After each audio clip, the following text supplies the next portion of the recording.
ಯುವಕರ ಆಶಾಕಿರಣ, ಬಡವರ ಬಂಧು, ನಮ್ಮೆಲ್ಲರ ನೆಚ್ಚಿನ ನಾಯಕರು, ವಿಧಾನ ಪರಿಷತ್ ಶಾಸಕರು ಹಾಗೂ ಜೆಡಿಎಸ್ ಶಾಸಕಾಂಗ ಪಕ್ಷದ ಉಪನಾಯಕರಾದ ಡಾಕ್ಟರ್ ಟಿ.ಎ. ಶರವಣ ಅವರಿಗೆ ಜನ್ಮದಿನದ ಶುಭಾಶಯಗಳು.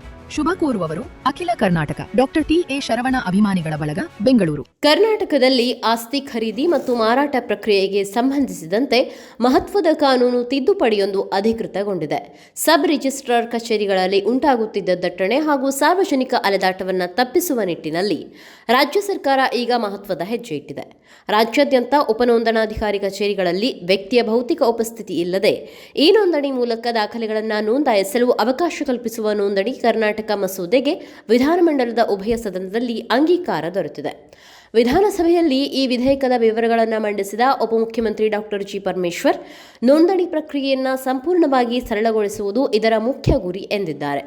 ವಿಶೇಷವಾಗಿ ನಗರ ಪ್ರದೇಶಗಳಲ್ಲಿ ನಡೆಯುವ ಅಕ್ರಮ ನೋಂದಣಿಗಳನ್ನು ತಡೆಯಲು ಮತ್ತು ನಿಖರತೆಯನ್ನು ಖಚಿತಪಡಿಸಿಕೊಳ್ಳಲು ಆಸ್ತಿ ತಂತ್ರಾಂಶವನ್ನು ಇದರೊಂದಿಗೆ ಸಂಯೋಜಿಸಲಾಗಿದೆ ಎಂದು ತಿಳಿಸಿದ್ದಾರೆ.